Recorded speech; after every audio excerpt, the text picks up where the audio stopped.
Hello મિત્રો, આજના ખાસ વિડીયોમાં શિક્ષણના વિવિધ સ્તર વિશે ચર્ચા કરીશું.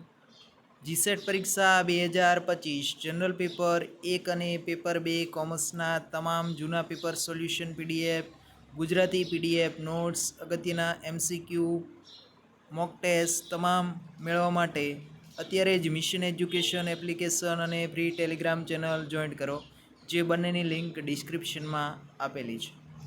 શિક્ષણના સ્તર વિશે ચર્ચા કરીએ તો સૌથી પહેલું સ્તર છે મેમરી અથવા સ્મૃતિ સ્તર. આ સ્તરમાં માત્ર માહિતી યાદ રાખવા ઉપર ભાર મૂકવામાં આવે છે. માહિતી સમજવા કે સમસ્યાના નિરાકરણ માટે કોઈ પ્રયત્ન કરવામાં આવતો નથી. ઉદાહરણ તરીકે 1 થી 100 ઘડિયા પાકા કરવા અને યાદ રાખવા એ મેમરી સ્તરનું ઉદાહરણ ગણી શકાય. આ પદ્ધતિ કોના માટે ઉપયોગી છે? તો શીખવાની ગતિ જે વિદ્યાર્થીઓની ધીમી હોય તેના માટે અને ઉચ્ચ અભ્યાસના વિદ્યાર્થીઓ માટે ઉપયોગી છે, જેમ કે કોલેજના વિદ્યાર્થીઓ. ત્યાર પછી બીજું સ્તર છે સમજણ સ્તર. તો અહીં માહિતી યાદ રાખવાની સાથે માહિતી સમજવાનો પણ પ્રયત્ન કરવામાં આવે છે.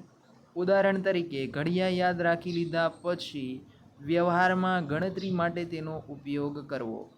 ક્યારે ઉપયોગી બને છે? તો શિક્ષણ પદ્ધતિ જ્યારે શિક્ષક કેન્દ્રિત હોય ત્યારે ઉપયોગી થાય છે. ત્યાર પછીનું સ્તર છે પ્રતિબિંબિત અથવા સમસ્યાનું સ્તર. તો અહીં ઉપરની બંને મેમરી એટલે કે મેમરી સ્તર અને સમજણ સ્તર બંનેનો સમાવેશ પ્રતિબિંબ સ્તરની અંદર થાય છે.